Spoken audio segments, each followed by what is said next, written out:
La decisión tomada por el gobierno del estado aplicando el pago de una parte del impuesto sobre la renta ISR al aguinaldo de sus trabajadores para poder cumplir con sus compromisos fiscales y a su vez siguiendo con los compromisos con los sindicatos de devolver estos recursos al magisterio en el mes de enero fue acertada, calificó el prestigiado abogado fiscalista Raúl López de Antes. El director general de López de Antes y Abogados recordó que el aguinaldo es una prestación de ley que todos los trabajadores deben recibir y por el que según la propia ley se debe pagar el ISR, lo cual no era así para los trabajadores del Estado. Sin embargo, ya que el 2020 fue un año atípico en el que mucho del presupuesto tuvo que ser reorientado para el combate a la pandemia por el COVID-19 y posteriormente por las inundaciones, solo de esta manera la administración estatal pudo cumplir con sus compromisos ante la federación y con sus propios empleados. Ya desde octubre sabíamos todos, en ese sentido, que el gobierno había dicho que a los trabajadores del gobierno pues se les iba a retener el impuesto sobre la renta como marca la ley. No es algo que decidieron en este momento, sino así está estipulado en la ley. Sin embargo, por años anteriores, incluso en el otro sexenio, no se les retenía porque eran acuerdos que tomaban entre sindicatos con el gobierno en ese sentido. Sin embargo, no olvidemos que el sexenio anterior hubieron muchísimo dinero de retenciones que no entregaron a la federación, el gobierno del estado, en la época del anterior sexenio. ¿Es factible? Por supuesto que es factible y les voy a decir por dos razones. La primera, no olvidemos que Tabasco como entidad federativa, así como todas las demás en el país, está inserta en el Sistema Nacional de Coordinación Fiscal. ¿Qué significa esto?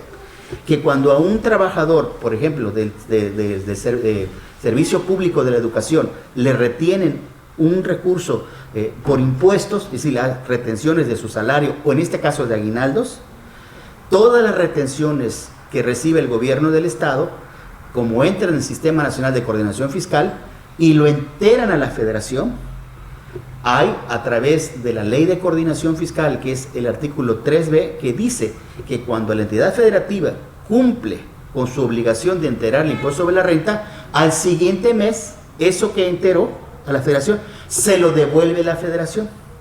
López de Antes indicó que de hecho ese dinero que le van a devolver en el mes de enero a los trabajadores servirá como una especie de ahorro para el momento en lo más difícil para un trabajador y sobre todo para un gobierno, la cuesta de enero, lo cual no está ocurriendo en la iniciativa privada, en donde señaló muchos trabajadores para poder mantener su empleo aceptó cobrar menos de su salario.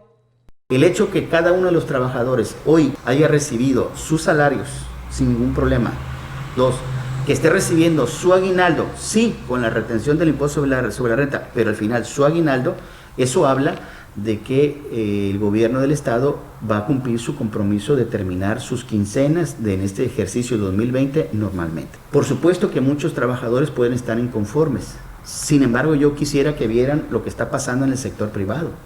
En el sector privado tienen la misma exención que ellos, sin embargo, la gran diferencia es que en el sector privado el trabajo no está asegurado.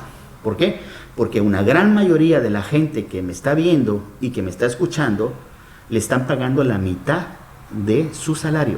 Entonces, si voltean a ver en el sector privado, ven mucho desempleo, mucha gente que perdió su empleo y además otros que los que tienen el privilegio de mantenerlo no les están pagando al 100%, entonces en realidad deben de ver pues que son privilegiados, porque en realidad el gobierno se comprometió a terminar sus salarios y pagarles correctamente. Con imágenes de Raúl Espinosa para Noticias TVT, Flor García.